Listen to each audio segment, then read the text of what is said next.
Hai, Assalamualaikum warahmatullahi wabarakatuh. Apa kabarnya hari ini anak-anak? Semoga tetap baik ya.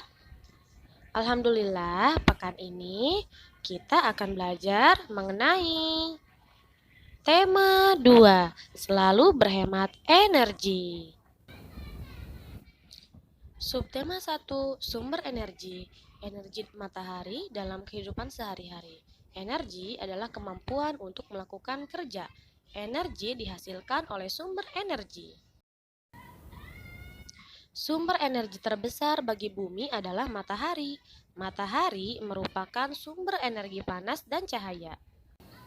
Contoh manfaat matahari sebagai sumber energi. Panas matahari menguapkan air di permukaan bumi dalam peristiwa daur air. Panas matahari mempertahankan suhu atmosfer bumi sehingga sesuai untuk kehidupan makhluk hidup. Panas matahari juga dapat mengeringkan pakaian dan bahan makanan. Cahaya matahari menerangi permukaan bumi dan cahaya matahari dimanfaatkan tumbuhan untuk proses fotosintesis. Cahaya matahari dapat digunakan sebagai sumber energi listrik.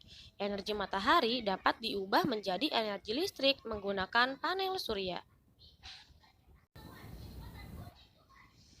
Minyak bumi termasuk sumber daya alam yang terkandung di dalam perut bumi, diperoleh melalui proses penambangan. Persediaannya sangat terbatas, harus digunakan secara hemat dan tepat. Sebelum minyak bumi dimanfaatkan sebagai bahan bakar, minyak bumi diolah menjadi bensin, solar, dan minyak tanah. Cara menghemat bahan bakar minyak menggunakan kendaraan berbahan bakar minyak hanya saat jarak tempuh, menggunakan sepeda atau berjalan kaki saat menempuh jarak dekat.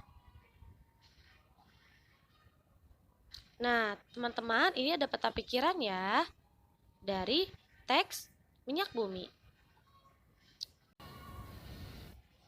Perubahan energi angin.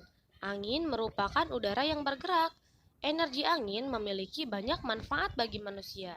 Salah satunya sebagai sumber energi bagi pembangkit tenaga listrik. Di sini ada kincir angin. Energi gerak menjadi energi listrik. Teman-teman, sumber daya alam berdasarkan kondisi alam di Indonesia. Sumber daya alam tersebar di seluruh Indonesia. Sumber daya alam setiap penduduk tidak selalu sama. Ini karena perbedaan kondisi alamnya. Di Sumatera, banyak pegunungan, budidaya kopi, lada, coklat, tembakau, karet, dan kelapa sawit. Juga kaya akan hasil tambang seperti minyak bumi, batu bara, dan timah. Minyak bumi dan batu bara dimanfaatkan untuk bahan bakar. Di Jawa memiliki pegunungan, dataran tinggi, dataran rendah, dan pantai. Daerah pegunungan dan dataran tinggi, teh, kopi, dan kina. Dataran rendah, pesawahan yang tersubur di Indonesia. Pesisir pantai, budaya ikan laut, rumput laut, pertanian garam, dan penjemur ikan asin. Sedangkan di Kalimantan, sebagian besar berupa dataran rendah dengan hutan yang lebat. Hutan merupakan habitat alami bagi hewan yang terancam punah. Hutan Kalimantan dimanfaatkan untuk ditanami berbagai sumber daya alam, seperti kelapa sawit, karet, dan rotan, dan kaya akan hasil tambang seperti minyak bumi dan batu bara. Di Sulawesi, banyak menghasilkan pala dan jagung. Jagung dimanfaatkan sebagai bahan makanan. Pala dimanfaatkan sebagai bumbu masakan. Sepanjang pantai Sulawesi dimanfaatkan untuk perkebunan kelapa. Banyak menghasilkan barang tambang seperti aspal.